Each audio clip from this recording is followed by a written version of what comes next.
Good afternoon, thank you for being here. This session is going to be exploring Schenectady Police Department's community hiring panel.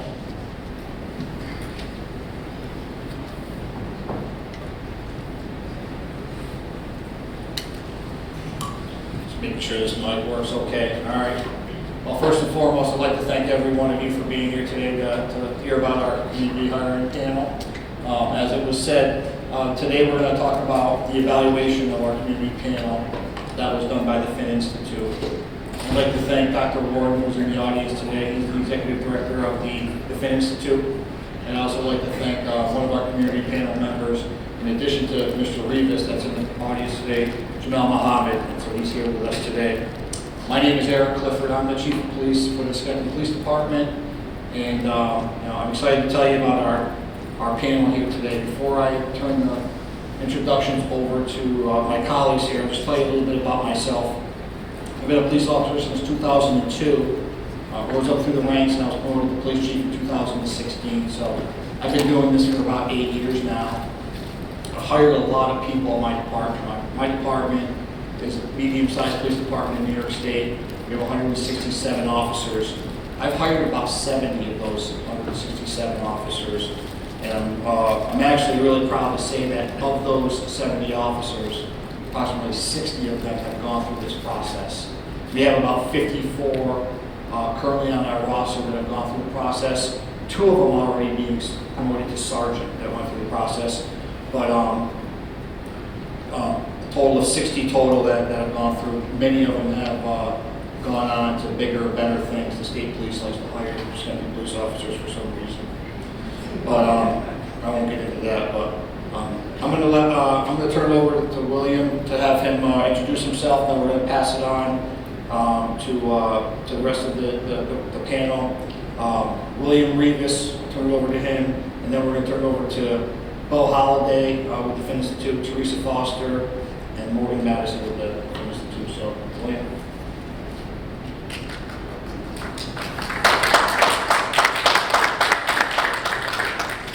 Hello, my name is William Rivas. I'm the Executive Director of Cocoa House, Children of Our Community Open to Achievement. I'm also Program Director of Bridges of New York. Shout out to my Bridges team.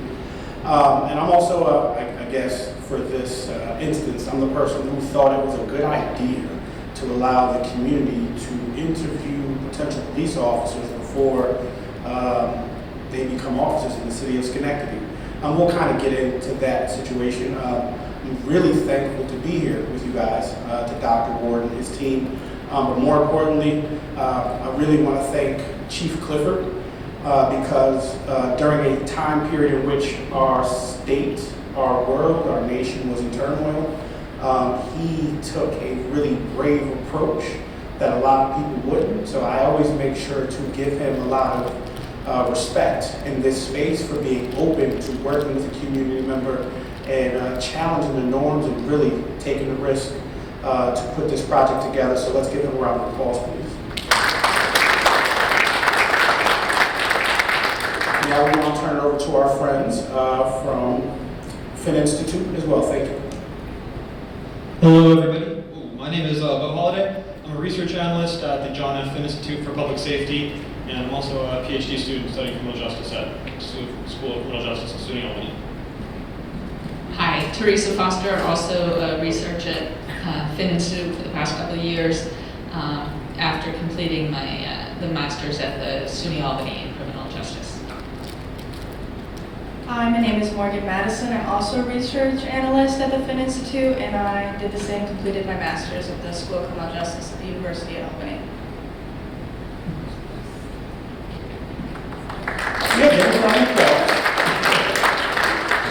We also want to say hello to a panel member that just came in, Ms. Narita Martinez. Hello.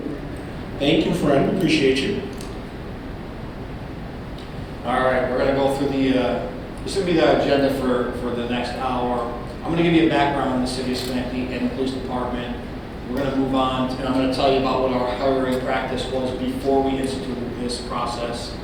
We'll go over what led to it, which was the Executive Order 203 from Governor Cuomo. And I'm going to turn it over to Mr. Rivas, and he's going to tell you about the idea. And then We will then circle back to go over a summary of how panel members are selected and why.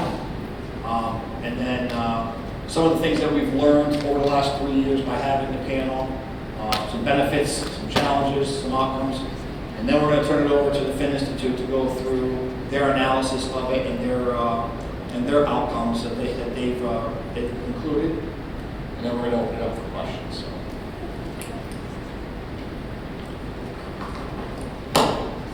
City of Schenectady. I want to just tell you about Schenectady because I recognize that this panel might not be for every jurisdiction. It fit for us as a city. Some cities might be too big, some might be too small, but for us, I think we're the perfect size for this, and it's a model that might be able to be replicated well. So we are a population of 68,554 people, 11 square miles in Schenectady, so we are a very populated city. Our demographics are 52% white, 20.2% black, 12.6% Hispanic, 6.6% Asian, and 8.6% other. We have a very diverse community.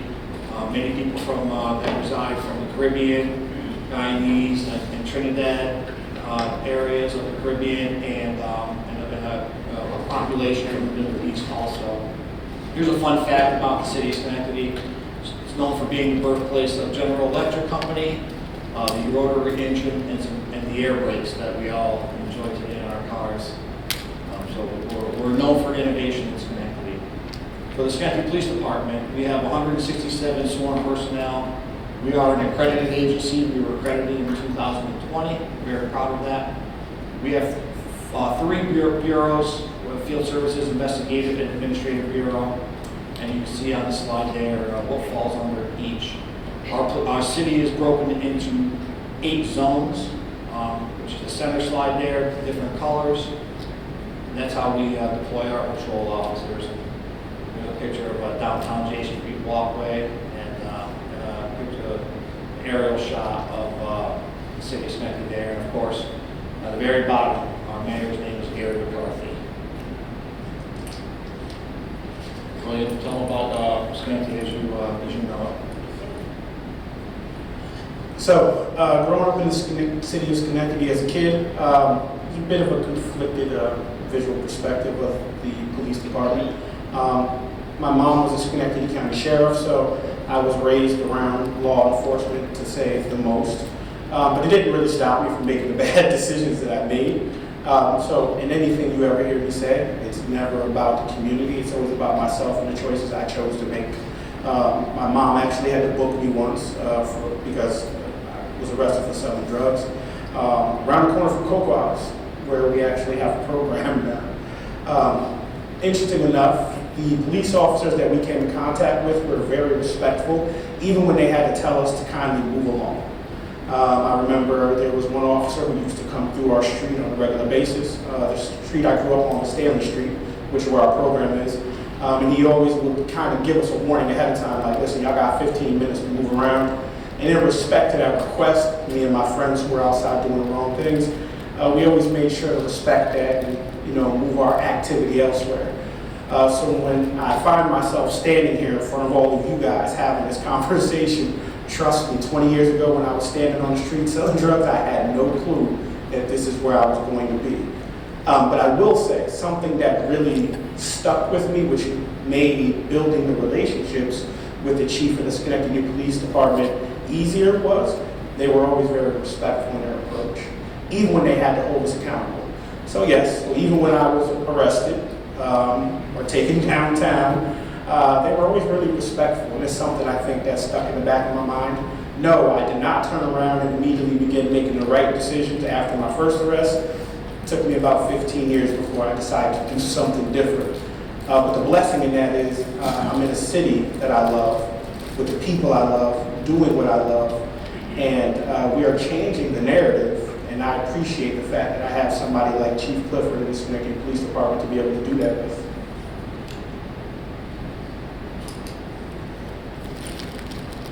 So before I start talking about this, I just want to let everybody know that I got promoted on September 13th of 2016, and it wasn't too long after that, maybe a month, that there was an article in the paper about William and his wife handing out Christmas presents to members of our community.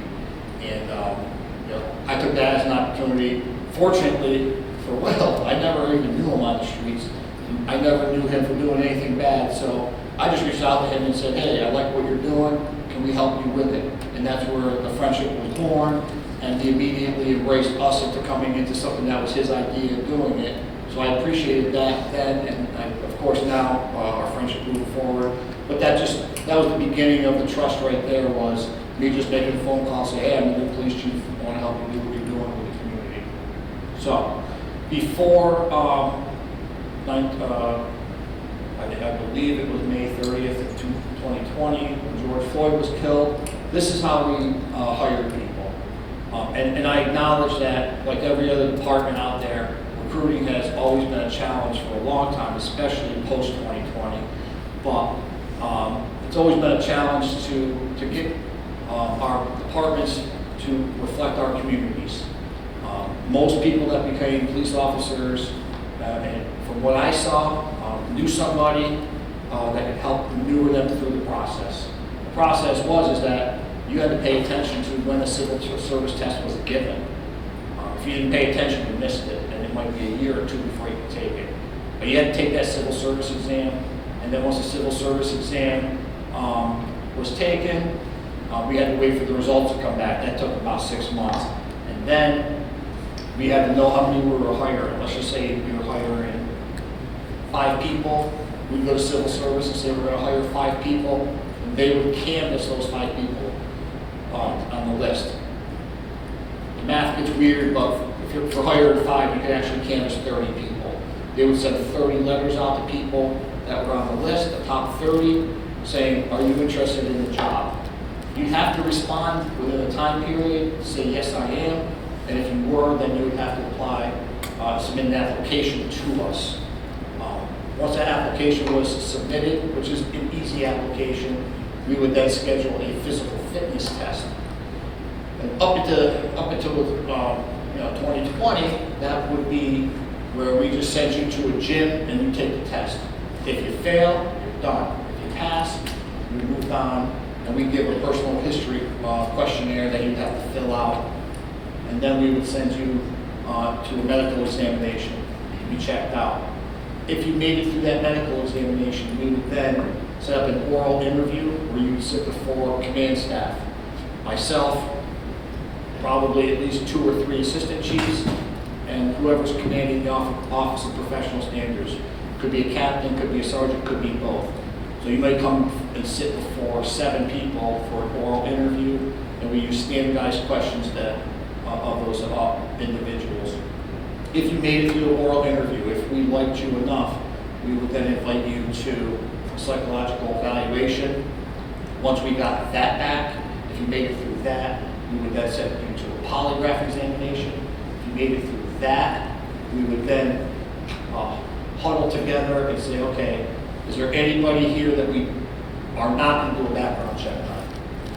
Most likely, if you made it through the polygraph, they're going to do a background check on you. We would assign to an investigator to do a background check. Once you clear the background check, we would then look at the numbers that we had and choose our top 5.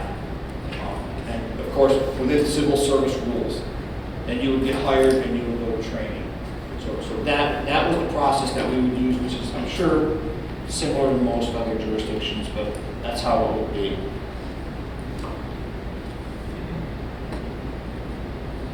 So, now you have that as a basis of how we hired people. So, we all know that on the heels of George Floyd being murdered, Governor Cuomo signed into Executive Order 203 on June 12, 2020, which mandated that police departments and municipalities convene members of the community to discuss policies and procedures of the police department. So we did that. I huddled with Mayor McCarthy, and we decided to form a collaborative of our community to come together and discuss all of those. The executive order required community development, and we had to come up with a plan at the end. And and if you did not do it, your state funding was in jeopardy. And the plans that came up had to be given to the public for their review, and then submitted to our city council to be accepted. So the impact goals of the executive order was to increase accountability, enhance community engagement, to generate some statewide reform of policing, and to really zero in on some potential for funding and incentives. Being invited to that process, those community conversations, while it was happening, it felt necessary. We had a nation in outcry, protests in the city of Albany, Schenectady, across the nation. And the thing is when you get the phone call to be on a panel such as this, there's a lot of respect that you feel coming into that. So when I got on the call and I saw all the people from the city of Schenectady that I had the opportunity to work with, and I respected so much, I felt like something phenomenal was going to come out of this. And for the next 4 weeks, all we did was argue. And it was daunting, like it was exhausting to see the passion of such great people. But the fact is that we couldn't agree on anything because we had community leaders from totally different dialects and backgrounds. And we had police, and we had politicians, and we had businesses and organizations, and everybody had their own idea of what we should change or what we should do, and it was frustrating. I started on that panel hopeful. A month in, I was absolutely exhausted. And I remember there was one call, and everybody was just going back and forth. I believe there might have been like 50 people on the Zoom call, and it was frustrating to hear that you couldn't hear anyone because it was just a lot. And in the midst of that, of my frustration, I had an emotional moment, and I yelled out, let the community interview the police officers before they become police officers. And immediately, I believe, Chief Clifford kind of chimed in and was like, really? And it wasn't. I always tell people, honestly, I promise you, it wasn't something that was thought out. It was not something I gave any consideration to prior to that meeting. It was sheer frustration and aggravation from being in a room with people that I absolutely respected and us not being able to come to an agreement on one thing to benefit the community. And I felt that was selfish of us. And I had an idea, and 4 years later, here we are.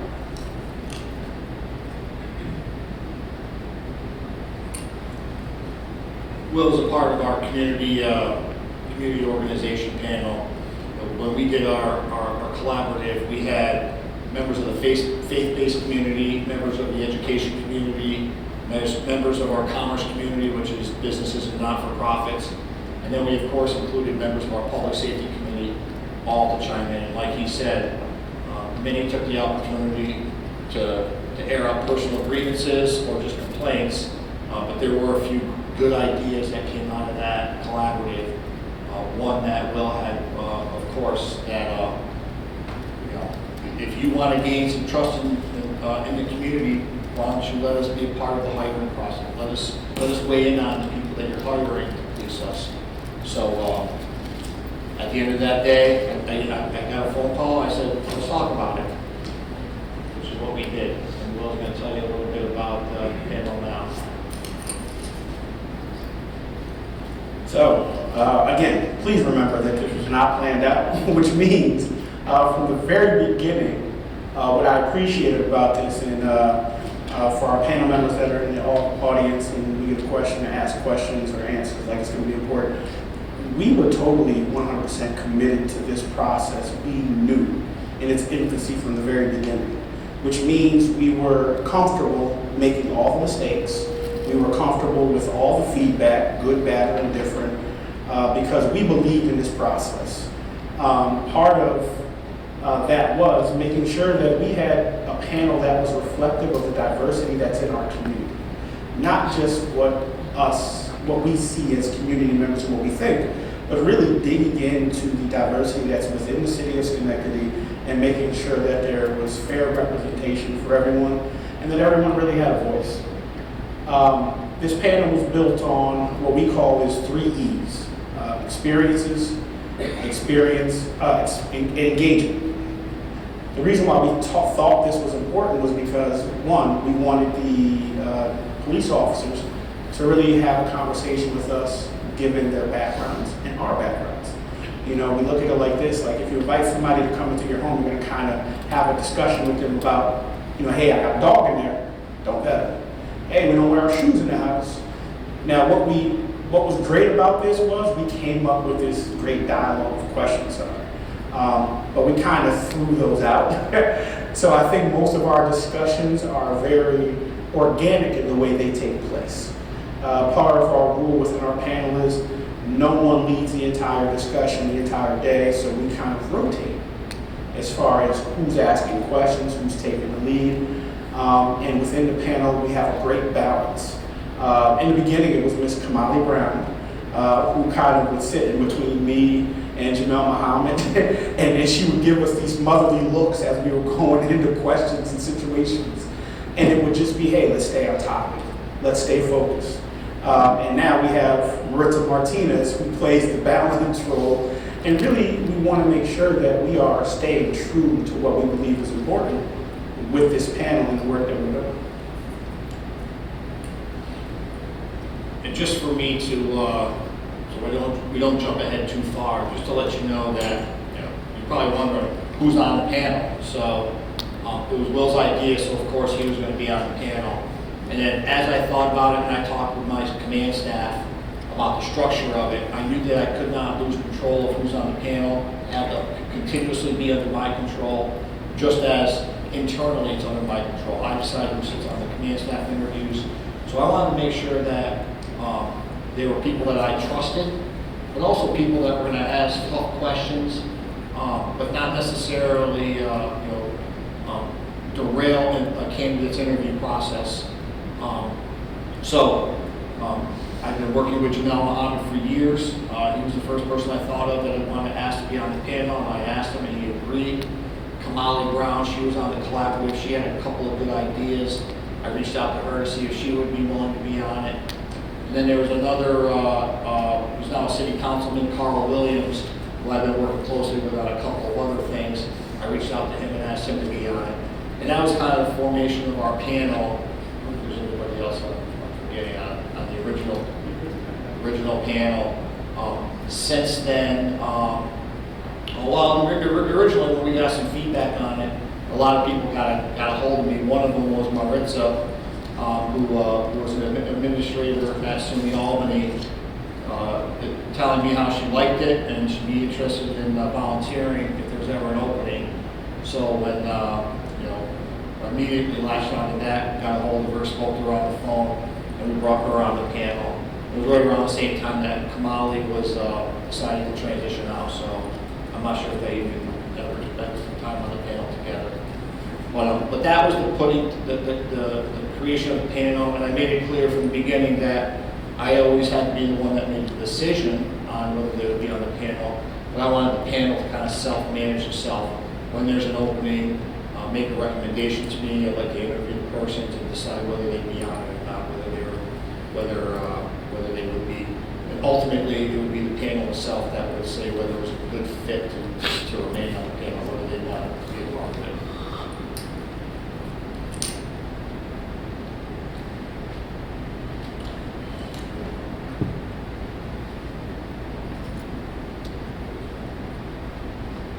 So throughout this process, which was super interesting, is once the word got out about the panel, I started getting phone calls and emails from people I'd never heard from before.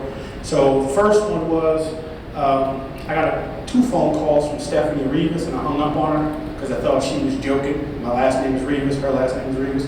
So she called me and said, "Man, Stephanie Rivas from Channel 10, and I want to interview you because Governor Cuomo was talking on the State address about your panel." And I absolutely hung up on her twice.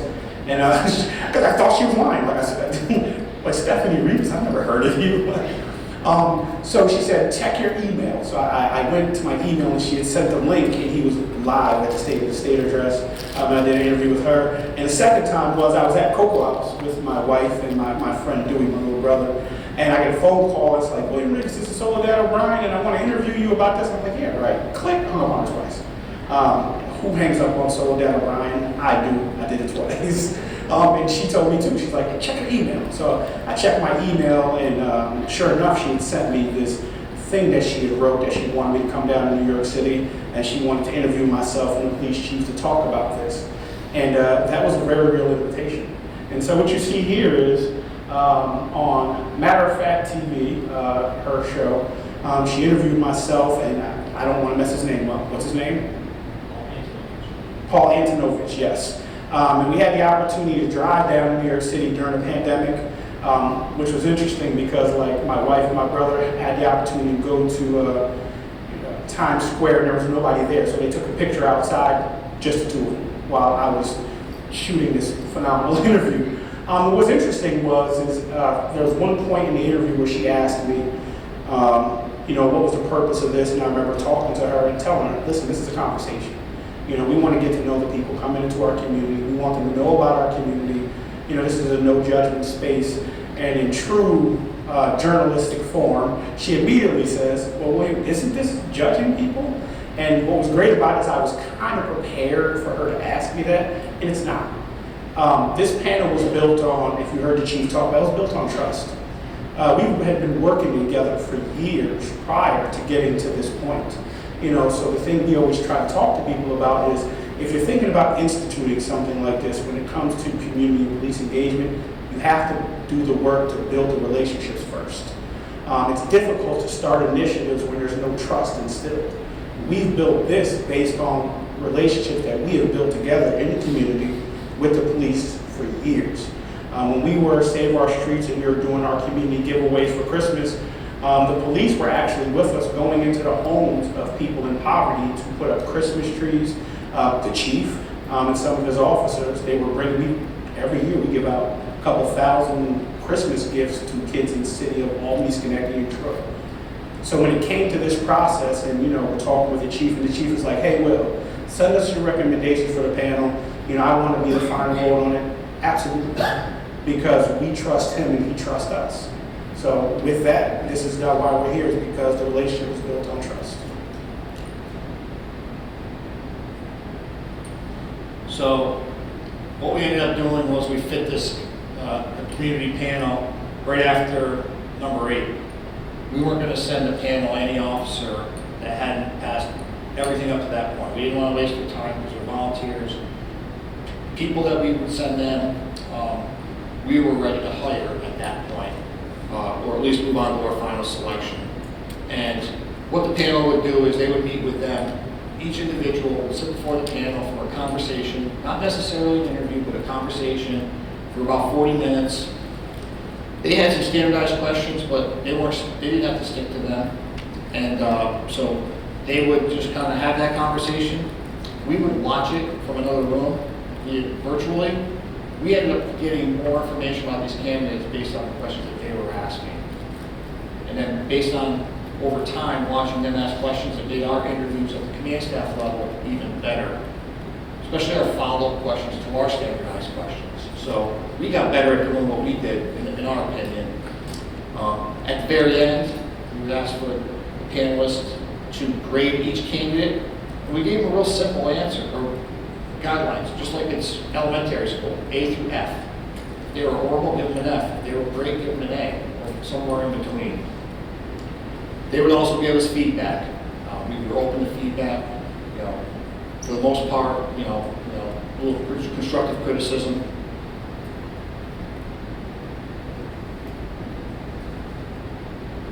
We'll make sure we turn it over to the thing and have enough time. But some benefits that we found from this panel.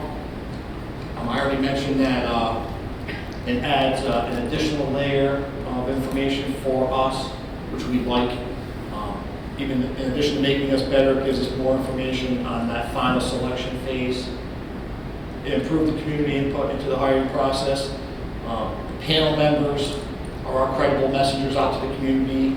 If anybody wants to know about police officers coming out in force now, they're out there talking about how they're involved in the process, and they bring the communities, they represent the community in that process. I think it's strengthened our community partnerships and transparency within the community, and we take their feedback seriously. There are some candidates that we chose not to hire after going through this process, so it's not just a rubber stamp. We take their feedback seriously. We have some areas of improvement that we found through the process, and then, of course, once the fin goes over theirs, they point out some also. But you know, I don't want to take away from their summary, so we'll get back to this slide at the end if once they're done. Because we had some self-identified stuff, and then the whole purpose of this research study was for them to carry us back some more areas of opportunity. So with that, we'll turn it over to Bob.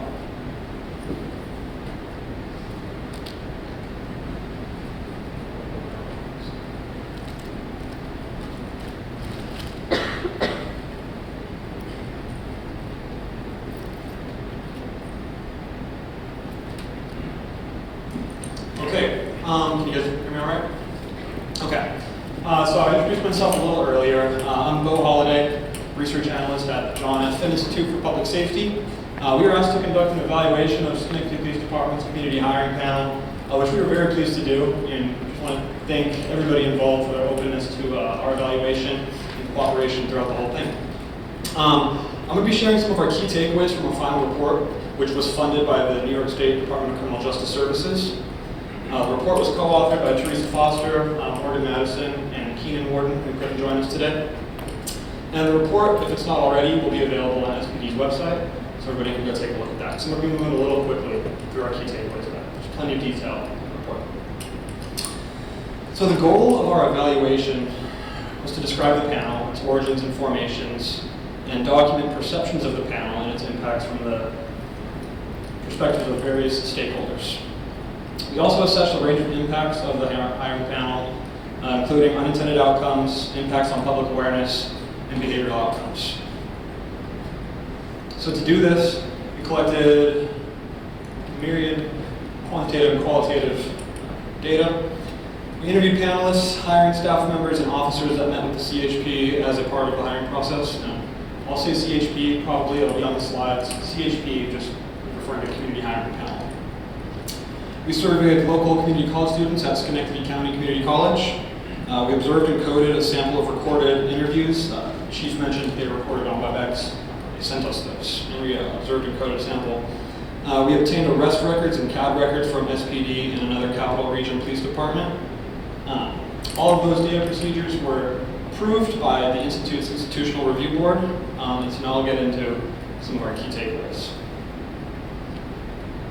So, community members serving on the hiring panel are highly involved in the hiring process. This is an unprecedented amount of community involvement, and it's almost unheard of. We reviewed existing literature on community involvement in police department hiring processes, found two similar initiatives. The first one is Hiring in the Spirit of Service, involved those 5 departments on the right-hand side of the screen. Their goal was selecting service-oriented recruits. Most of the departments conducted focus groups with community members and altered their selection processes and campaigns for recruitment. One department, Detroit, put one community member on their oral boards with command staff, where they averaged out one community member's grades with the other command staff grades. Before the badge in Seattle, on the other hand, was implemented in 2022, and this is community members here are not involved in the hiring process, but they meet with recruits who have been hired before they go to academy and educate them on the city, community relationships, and etc. So in comparison, citizens in Schenectady are highly involved in the hiring process and institutionalized in Schenectady process. The next, and this was touched on, the next key takeaway from our report is that this is a form of community police partnerships. It's built on previously established relationships. We have a quote here from one of the panelists that we interviewed who said, "The trust and relationship had existed for years before the panel was conceived of." Without this foundation to be built upon, the panel never would have happened, and I realize that now, but I did not in the beginning of the process. So we think that this key takeaway is important for departments that are thinking about implementing something like this. And one panelist also said, I'd use us as a model, understand it's a partnership and not a takeover. Our next key takeaway was an unintended outcome of the CHP. The department's learning more information than they thought they would about these candidates. They're learning information that they wouldn't otherwise have. Hiring staff noted differences between their own interviews with candidates and the conversations that take place with the panel, with the latter being a more realistic setting, organic, as well said, that develop. There is some questions that they ask, but their follow-ups are unscripted, and panelists themselves have a clear vision that they're accessing a different side of the candidate, asking questions that haven't been asked. And we heard from hiring staff that if similar questions are asked, their police candidates are responding to a non-law enforcement audience, and they might pull different types of information out of them. So related to learning new information about the candidate is the scenario. So the scenario is interesting. So let me give you some background. Candidates will be asked, okay, so you get a call to go to, you want to do this part well? Explain the scenario to them? Yeah. So this scenario, we talked about this earlier, is at lunch. This was organic. I think it might have been in our first batch of dialogues. One of our panel members, matter of fact, I'm going to give him a shout out, Jamel Muhammad, he thought, he decided that what he would do is just put the candidate into a situation. And that situation is, we have now adopted the scenario is you receive a call, you go up, so as Maritza said before, it was corner store with Kamali, but with Maritza is a bodega. You get a call to a bodega, and there's a group of young men standing outside. Now this is key because in the beginning, I think that we put maybe a race to the kids. I think we might have said, there's a group of young black men standing in front of the store. I think now when we do this scenario, we just say you receive a call to go to a bodega, and there's a group of young men sitting outside, and a call from the store owner that says that they're disrupting his business. What do you do? And we don't really give any other insight or background information besides that. The scenario itself grows based on the interaction with the potential officer and the panel at that time. So Jamel, it is an official piece of the panel, and it was really talked about. But the scenario, it plays out very differently depending on who's sitting in front of us. Thanks for that background. So we learned in our interviews that hiring staff was initially uncomfortable with the presentation of the scenario, saying, well, these guys aren't trained. Guys and gals aren't trained.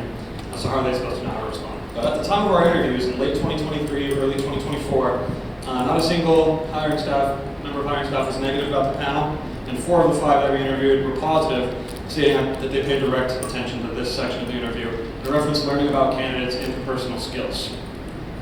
Scenario was influential for panelists too, particularly in their grading of candidates. They were interested, like hiring staff, in an interpersonal response, not how are you going to respond as a police officer. Collectively, they think they'll learn how to respond as a police officer in academy. They're interested in things that might not necessarily be learned in academy, empathy, communication skills in general. But it became clear in our interviews with candidates who are now officers that they did not always understand the panel's intent. Some described the meeting as it gave them a bad taste in their mouth, and others described it as feeling big, trying to get them to say something wrong. Now, not all of the officers we interviewed were negative. About a third described the scenario in a positive light and a way that community members can set expectations for engagement in the community. And it's important to note here, we did not ask about the scenario in our interviews. This all came up spontaneously, so it's a pretty important part of what they're doing here. Our next takeaway has to do with feedback. For each panel session, we counted the number of candidates that the panel met with, the number of panelists that were present that day, and the corresponding number of opportunities for grading and feedback. So if there's 4 candidates and 4 panelists, there's 16 opportunities for feedback. Overall, we found that grades were offered in 43% of cases of opportunities, and comments and recommendations were offered in 50%. So despite this apparent lack of formal feedback, candidates that did get feedback, the panel had a consensus about them. Their grades were only ever a plus or minus off. Panelist 1 gave them a B, panelist 2, B+, that type of thing. Now panelists, on the other hand, collectively stated that they feel as though members of SPD are using and valuing their feedback. However, not a single panelist could indicate exactly how the feedback is being used in the process. Panelists told us that they'd like to know, and that this might foster a sense of fairness and efficacy on their part to see how their efforts are paying off. So overall, the panelists and hiring staff want what looks like a feedback loop, where the source is the hiring panel and the receiver is SPD hiring staff.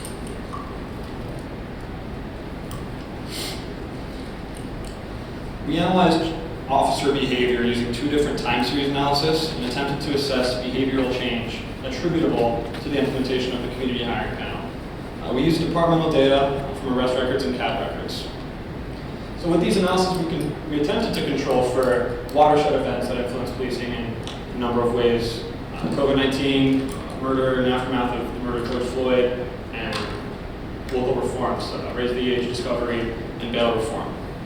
The results of our 2 analyses were conflicting with very small estimates. So based on these inconclusive results, we are unable to reach a conclusion regarding the impact on behavior of officers. Now, it's important to talk about what we were analyzing. We were analyzing changes in arrest or changes in number of stops based on departmental data. This kind of analysis can really only reveal impacts on what officers do. This analysis does not address how officers are interacting with the community. Candidates that did report a perceived impact of the panel reported that community expectations of engagement and positive interactions is what stuck with them. The types of behavioral changes that just wouldn't be substantiated by this type of analysis. And we heard anecdotally from hiring staff and panelists that they also were noting changes in how officers were doing their job, not necessarily whether or not they were making arrests or not. So this is an inherent limitation of the analysis that we did here. There's a shared skepticism that the wider community of Schenectady is aware that the hiring panel exists. So it makes sense that our interviewees, as a group, we're all skeptical that the panel influences community relations as it stands. However, panelists generally agreed that public awareness, if it were increased, would improve police community relations in Schenectady. One panelist stated that the panel is just scratching the surface and not reaching its full potential yet. The panel should do more outreach within the community and engage members more. So we surveyed local community college students studying criminal justice about their awareness. 3 out of the 41 respondents were aware that the panel existed. So those involved were correct. There's limited awareness. Regardless of whether or not the respondents were aware of the hiring panel or not, we displayed a paragraph description of the panel and asked them about potential impacts they foresee. We see they were fairly positive about it improving community trust and police community relations. Interestingly, they were less enthusiastic that it would change their own personal views of policing or of Schenectady Police Department, which we find interesting. And our last key takeaway here has to do with adoption. Because Schenectady is in so many ways unique with respect to involving the community the way they're doing, we asked panelists if they had advice for other departments, and their advice can be boiled down to 2 points. Bring the right people to the table, leaders of the community, and be true to the process. One panelist was quoted as saying, "You don't want this to be something that looks good on paper. You can't have the symbol without the substance." And many panelists were talking about at the beginning, getting asked by chiefs, they didn't want to be a part, didn't want a rubber stamp. So that's their advice. Despite a wide range of perceptions of the panel, we asked officers if they would recommend other departments adopt something like this. Positive and negative views of various aspects of the panel. 10 of the 13 interviewees recommended the other departments adopt a panel like this, suggesting it's an inherent good and a demonstration that the department cares about who you're hiring and cares for the community. We surveyed the community college students and asked them if they were planning on going into a career in law enforcement. Those who did, we asked them if the community hiring panel would influence their decision to apply to SPD. 55% said it wouldn't affect their decision either way. 40% said it would positively influence their decision, and 1 respondent said it would negatively affect their decision to apply to SPD. So officers are for it, potential officers are for it. And we did not directly ask hiring staff about adoption elsewhere, but we asked them about the advantages and disadvantages of the panel, and all agreed that the advantages of the community hiring panel outweigh the disadvantages, which all view can be improved. So that wraps up our presentation, the evaluation that we did on Schenectady Police Department's community hiring panel. I'll open it up for questions for everybody now.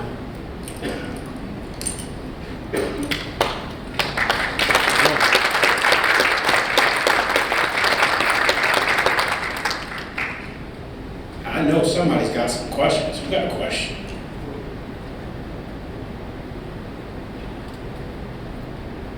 Oh, sir, right here. Are the volunteers, they go through any training? Or how do you eliminate potential bias?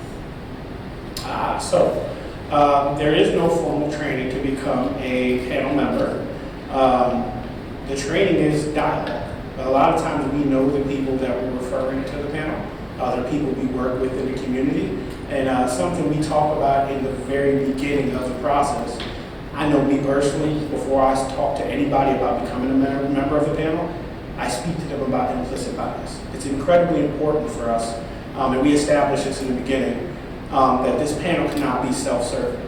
So for an individual like myself who grew up in a community, or Jamel who spent some time, in incarceration, it'd be very easy for us to take advantage of our situation and not be respectful of the panel and take our bias. So we have those conversations, so we don't even send a referral to the chief of somebody we don't think can really step past that, past themselves, to be a part of what we're building. Something we did in the very beginning, and it's not up here, is no political aspirations. So I actually dropped out of a city council race to take part in this panel because we believe that one day that this is where we could be standing, doing something phenomenal. So, gentleman right here, you got a question right here? Commend you for your work and ask two questions. Are we looking to the microphone? Thank you. Thank you, sir. Like the red tie. Thank you.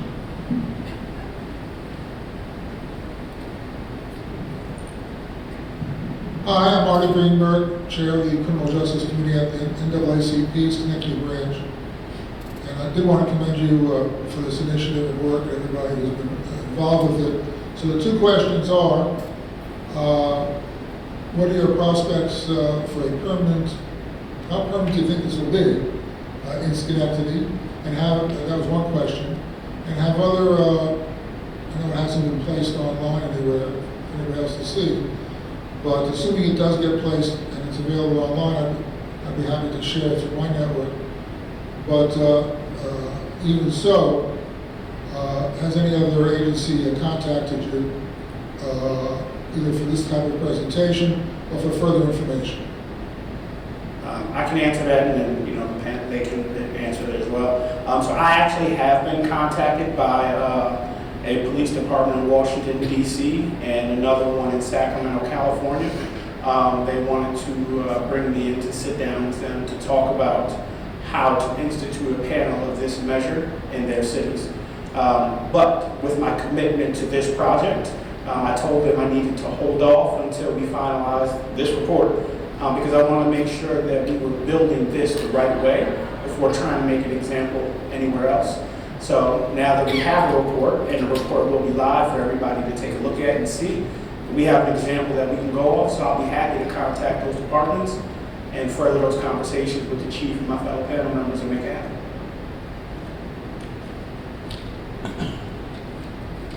One of the reasons why we're even here doing this today is I'm aware of, I have a good relationship with a lot of chiefs in the state. There are chiefs that have been interested in bringing this panel to the community, but they've actually been shot down by the politicians. So we're looking to bring awareness and understanding to the whole model here, and hope that if it fits in the community, then they should be explored. But recognizing it might not be for everyone. So, has there been any situation where your recommendation does not go well with the department? And then how do you get to resolve that? So, you hear this word thoroughly throughout our presentation, trust. So, the chief has a job to do. As community leaders, we have a job to do, and we all respect that. In coming together for this process, we absolutely understand that sometimes we're not going to agree, and that's okay. So sometimes the chief has to make decisions. Again, there might be candidates we think are bad. And he has his process, and he may vote to hire them. In that, there's trust. So even when we disagree, we still agree that we're moving forward. So we have dialogue about it. Hey, this was my reasoning for this. We trust in the decision that he makes. And we're accountable as community members. That's the big thing. So in that trust, he's accountable as chief. So if he chooses to make a choice, he's choosing that knowing that when he comes back to sit with the panel and have the discussion, we're open about our disagreements, but we trust the work that we do and the decisions that we all make. Yep, go ahead. I'll add on to that, there has been instances where we have disagreed. It hasn't always come down to the chief making a determination where we put a recommendation that a person, didn't appear to be fit for the community, and he just went along with it anyway. There were instances where we approached it and we voiced our discomfort and concern that he went back to his hiring staff, they had their conversation and decided to pull the person off the list as well. So, we wanted to be sure, as both mentioned earlier, that it was not a rubber stamp process, that we're just there to give window dressing to the community. So it has been a balance. That's a good question. I was waiting for that one. Anecdotally, has this process had any impact on retention and your overall recruitment pool? Yeah, I'm not sure from a retention perspective how it equates. I mean, I feel like the same percentage of officers that come to us are leaving us for kind of what I mentioned in the beginning, that we're getting a better reputation as a department. But if the state police comes calling, they pay a lot better than us, and they have a lot more opportunities. We can't compete with that. Locally, we are competing pretty heavily. I think our capital district reputation is improving. We have people coming to us from other departments to transfer to us that never did before. So from that perspective, I think that it's improving our department. Probably the biggest thing that I can say is hearing from the panel that the last couple of classes that we've hired have been the best ever. And we haven't just heard it from the panel, but we've then heard it from members of the community. So I just think that our job of evaluating candidates is getting better, where we had this mold that you had to fit, where we've expanded our horizons because of the input of the panel. So now we're taking chances on other people to be police officers, and we're getting some really good candidates. Perhaps word's gotten out there that certain candidates should apply to us, and we'll hire them. But we've gotten more diverse, and I think that we've hired better candidates since this has been implemented. I just don't know how we can say. Yeah, that's what I was going to say as well. Is that's the one thing that it was something that we didn't really place a measure for in the very beginning. Was the last two classes of candidates that we had such a level of self-awareness. And again, throughout this process, it was never about looking for the perfect community candidate, but it was having people come in just being authentically themselves and understanding, hey, I don't know anything about the community, but I would like to learn. I'm willing to come in. I see the work that you guys are doing. The last two groups of individuals that have come through have been absolutely amazing, top-notch. I think maybe 10 out of 12 of them were A's and A+. Like it was absurd how great these candidates were, and really understanding the dynamic of our community and where we're going with our police community engagement. Question? I would like to know what, I know the actual candidates and the positive reaction actually.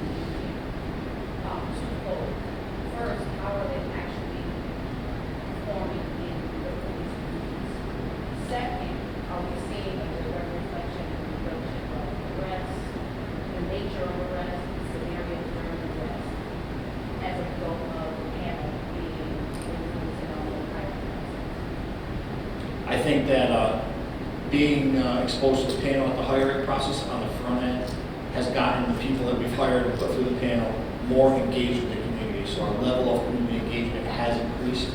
And we have, where we used to have maybe one or two community police officers that were community engagement rock stars, now we might have a half a dozen of them, maybe even more. So we have more of them doing that. What was the second question? How do you see any type of reduction in arrests, criminal activity, being involved in the community, hiring people, being involved with new hires? We have not put a correlation between the two. Our arrests have been down. The crime's gone down too, so I mean, we haven't really specifically zeroed in on that, but arrests have been down, while crime has been trending down, although most recently it's gone up a little bit, but we're constantly monitoring it, so. If I could just add anecdotally through some of the interviews that we did, both talked and Will both talked about the scenario, which sometimes actually turned into a role play where Janelle or one of the other panelists might just take on that, I'm not doing anything wrong, what do you bother me for? Would you leave me alone? And so we really draw out the communication skills and the human side of the candidate in the room. And when we interviewed candidates, we heard multiple times from people the impact that that had, that this is the real deal, this is going to be my job, and I might face that. Or the community expectations, we heard the same phrase a couple of times, really stuck in my head, making that effort to engage so that now when I go out and I go into a store to get a drink while I'm on duty, I make an effort to introduce myself and get to know that person. So we got a lot of good, what I would say, anecdotal comments, and even some of the candidates who were not necessarily a big fan of the scenario and feeling like they got put on the spot would still say, you know what, this was a good exercise. This is worthwhile. I see what they're trying to do, and it makes sense to me. And it's stuck in my head, and I think about that when I'm on duty. And I think that's the kind of thing that we're all looking for, is to just, get candidates and incoming officers to make that initial engagement committee on the human level. And one of the candidates actually said they want to get to know us as a person outside the uniform, which I think is exactly what Will says. That's what they want to see. We know the academy is going to teach you what to do. We want to know you and how you're going to do it. So I think we need to see some elements. I'll say from the community perspective, as someone who's grown up in the city of Schenectady and had good, bad, and indifferent run-ins with SPD, the feedback that I have received from not only the parents or individuals in the community, but even some of the kids, is the way they feel about the police has changed over the last 4 years. We have officers now who are asking questions, who are getting to know the community, they're engaging with them differently. So I think that's a really good outcome of where we are. It's a good measure of where we're going. And again, I thank you guys very much. We got 1 minute left, and I just wanted to end it with this, that probably for me, the biggest impact the panel has had, at least on the police department, is they start coming to police events like our gun badge ceremonies, the graduations. And I remember the first panel that went through, they came there, and they felt like they were probably more emotional than the parents were there, than the ones that they helped get through. So, I think that officers see that stuff and they appreciate it. So, thank you everybody for being here. We appreciate it.